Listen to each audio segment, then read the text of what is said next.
Reka nongere mbasuze mbifurize kugira ibihe byiza mwebwe mukomeje kudukurikira mukomeje kwa natwe muri gahunda z'amakuru ndetse n'ibiganiro bitandukanye dukomeje kugenda tubagezaho gatanu kuri gatanu hanyuma munyemere tuganire ku makuru atugize muri aka kanya n'itangazo rimaze gushyirwa ahagaragara na AFCM 23 aho yamaganye ibitero by'ingabo za leta byahitanye abasivili muri Minzenze.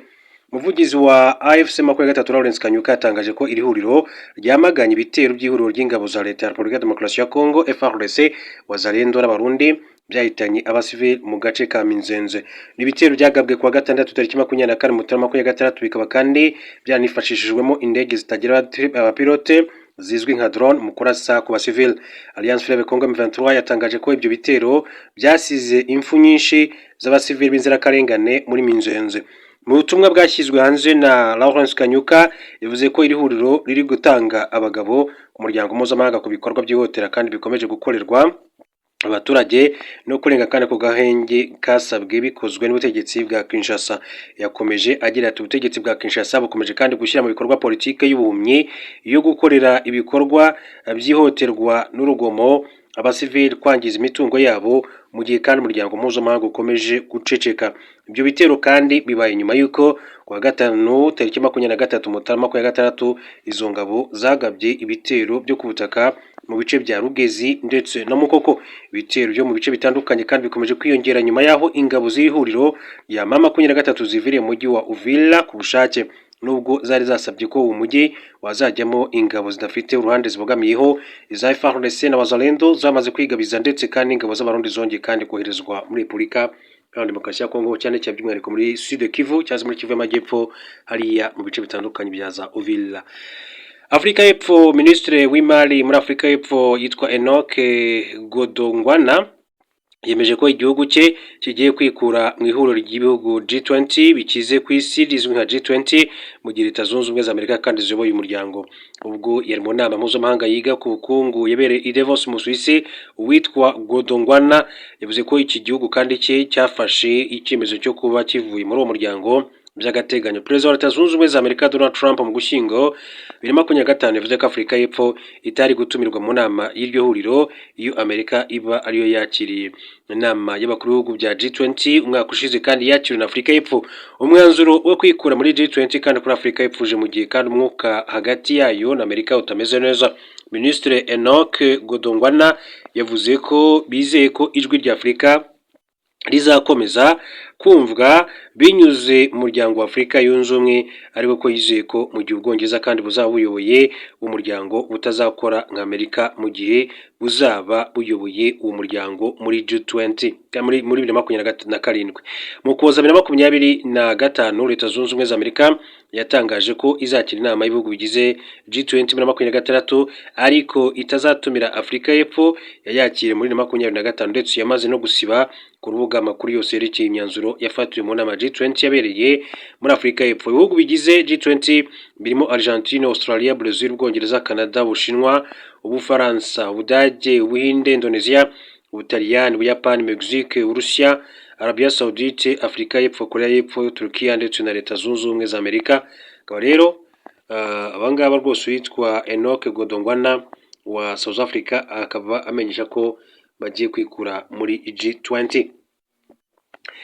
Reka mbabwire ko umudepite w'Ubutaliyani yasabye European Union guhagarika gutera inkunga Ukraine. Umudepite w'Umutaliyani witwa Rossano Sasso yavuze ko European Union igomba kandi guhagarika kohereza intwaro n'inkunga ya gisirikare Ukraine kubera ko Vladimir Zelensky yanenze umuryango mu ijambo yavugiye mu nama mpuzamahanga yiga ku iterambere ry'ubukungu World Economic Forum. Perezida wa Ukraine Volodymyr Zelensky ubwo yari yitabiriye inama ya World Economic Forum yavuze ko European Union idafata ibyemezo bihamye ndetse ashimangira ko igomba kumenya kwirwanaho aho kwishingikiriza kuri Amerika. Yananiwe kandi gushimira European Union ku mafaranga y'inkunga ya gisirikare ingana hafi na miliyari 193 z'amayero, ukuvuga miliyari zigera kuri 227 za miliyari z'amadolari yahawe Ukraine kuva intambara y'Uburusiya yongera kandi gukaza umurego muri 2022. Nyuma y'umunsi umwe uyu mudepite wo mu ishyaka rya Lega Nord Sasso abinyujije ku rubuga rwa X rwa Twitter yasubije Zelensky ati buri wese ahabwa ibyo akwiye. European Union nyuma yo kumuhandagazaho amafaranga y'Uburayi we n'inshuti ze ndetse no gushyira isi mu ntambara.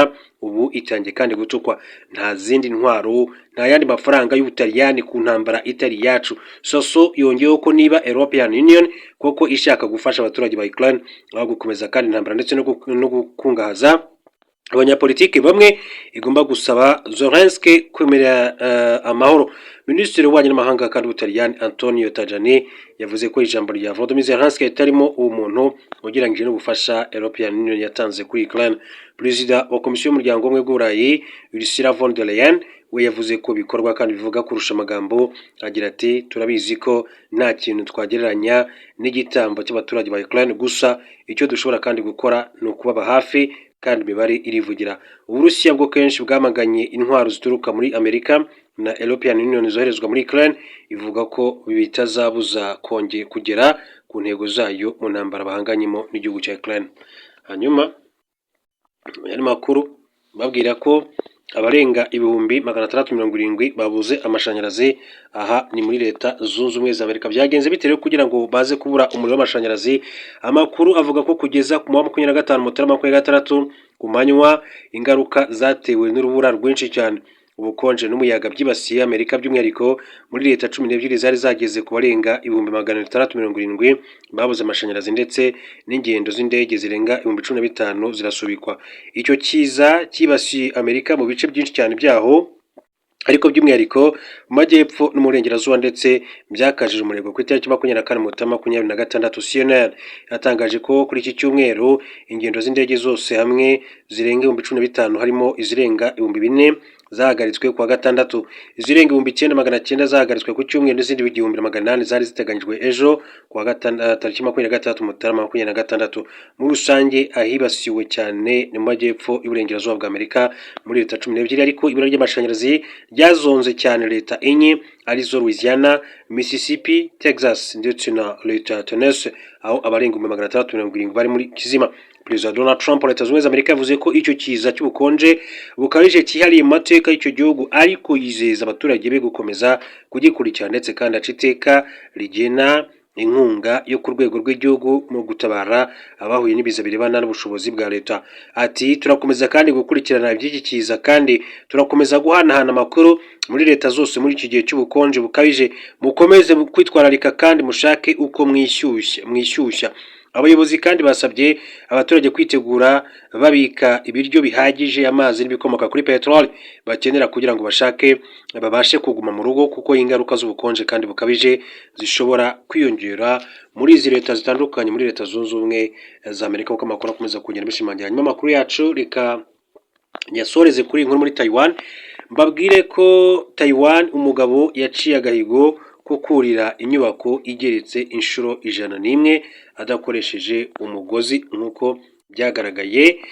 Umugabo w'umunyamerika witwa Alex Honnold yaciye agahigo ko kurira inyubako muri Taiwan igeretse inshuro 101 adakoresheje umugozi, umukandara cyangwa se ibindi bikoresho by'ubwirinzi. Iyo nyubako yitwa Taipei 101, ifite uburebure bwa metero 508, yubakishije ibyuma, ibirahure na sima bikoze mu ishusho isa n'igiti cy'umugano. Iki gikorwa cyo kurira inyubako cyari giteganyijwe kwa gatandatu, ariko kiza gusubikwa kubera imvura. Alex Honnold yaciye agahigo ka Alain Robert, ni Umufaransa uzwi ku izina rya Spiderman, wigeze kurira iyo nyubako mu masaha 4 kandi akoresheje imigozi n'imikandara, ariko Honnold we yayuriye nta gikoresho na kimwe yifashishije, maze abigeraho mu isaha 1:31 gusa. Honnold asanzwe azwi cyane nk'umuntu wa mbere wigeze kurira El Capitan, ni urutare rurerure cyane rurereye muri Yosemite National Park muri California, ndetse nabwo adakoresha imigozi cyangwa se ibikoresho by'ubwirinzi. Iki gikorwa cyo kurira muri Taiwan cyanyujijwe kuri Netflix mu buryo bw'ako kanya live streaming, aho bavuze ko iyo haza kuba ikibazo nk'impanuka bari guhagarika kwerekana amashusho mu gihe gito kugira ngo babanze bagenzure ikibazo mbere yo kubishyira ku rubuga. Vice Perezida wa Taiwan yitwa Xiao B. Kim abinyujije kuri X yahoze Twitter yashimiye Honnold ku gikorwa yakoze, agira ati ndemeza ko iyo aba ari njye nari kumva meze nk'urwaye ntashobora no kureba neza. Honnold yakiriwe hejuru y'inyubako n'umugore we wari ufite impungenge kubera umuyaga n'ubushyuhe byari bihari ubwo yazamukaga ku nyubako. Hano yaciye uduhigo twinshi mu mwuga we nka filime mbarankuru ivuga ku gikorwa yakoze cyo kurira El Capitan ifite uburebure bwa metero 915 yitwa Free Solo. Yatsindiye igihembo cya Academy Award. Nk'uko rero amakuru yakomeje kugenda abigaruka, ni umunyamerika rero yitwa Alex Hanold yaciye agahigo ko kurira inyubako muri Taiwan igeretse inshuro 101. Reka mbashimire mbifuriza kumeza